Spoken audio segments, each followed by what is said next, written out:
We don't want a singular act of violence to define the festival, the Danforth, or the city. It's important to remember what occurred. We come here tonight in part to grieve for lives lost, to pray for those who are injured, and to pay tribute to those who assisted. Hallelujah, hallelujah.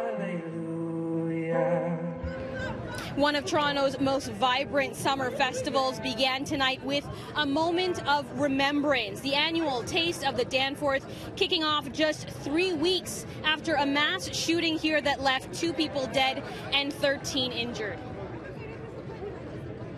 I'm Ginella Massa in the heart of Greektown, where Canada's biggest festival is marking its 25th year, and the annual celebration comes on the heels of tragedy. This is the same street where a gunman opened fire on a Sunday night in July, killing 2 people. Now, tonight's event is a bittersweet one that's hoping to strike a balance between remembrance and celebration.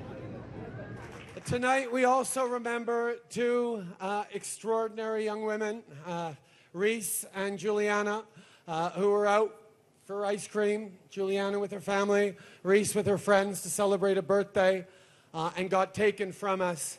And it was a terrible tragedy that affected us all deeply. We all hugged our loved ones a little closer that night and for the following days. But it also was a moment to celebrate them, to remember them, and to come out and continue to celebrate what makes the Danforth, what makes Toronto, what makes Canada one of the best and safest countries in the world, which is we pull together as a community. A number of politicians were on hand, including the Prime Minister, to pay their respects and also encourage residents to partake in this weekend's festivities. More than 1 million people are expected to hit the streets to enjoy the best in culture and food that Greektown has to offer. Life is a highway, I wanna ride it all night long. It's 25 years the Taste of the Danforth. What do you say? Ronya Pola! Kronya Pola! What happened here was obviously a horrific tragedy, but I think, I won't say put it behind us, but just to not let it stop anything that happens, make it continuously to push forward, because we are Toronto. We have been wanting to forever, and one thing or another, we never got down here. This year we finally said we got to make this happen for obvious reasons, and we're so happy that we came. What's the best part of that, the Taste of the Danforth? Absolutely, Slovakia all day. I can eat Slovakia all day. The food, the fun, just the vibe of the people. It's such a nice time.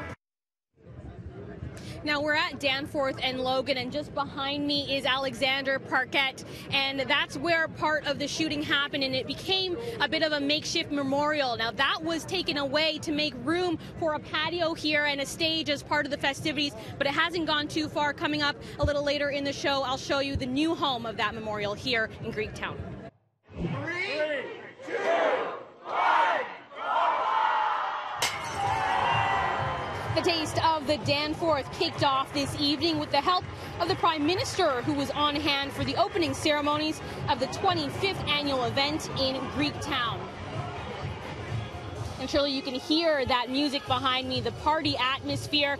But tonight's celebrations are happening with mixed emotions, because these streets are the very same ones where a gunman opened fire just 3 weeks ago, killing 2 people and injuring 13 others. And a memorial started just down the street from where I am, where part of that shooting happened, but it was cleared out to make way for a patio and a stage for the festivities. But it hasn't gone too far, and I'm here at its new home. We're at Danforth and Hampton in front of St. Barnabas Church, and you can see that all of the candles and flowers and even the walls that were being used to write on were moved here to this location. It's a reminder of the tragedy that unfolded here.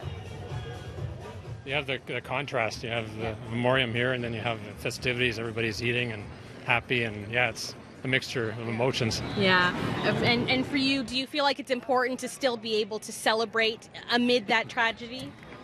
Yes and no. I mean, it's kind of difficult when you see all this and how the communities come together and all the support. Yeah, it's kind of hard. We also want to show, we got to come out still on the streets and show that we're not afraid.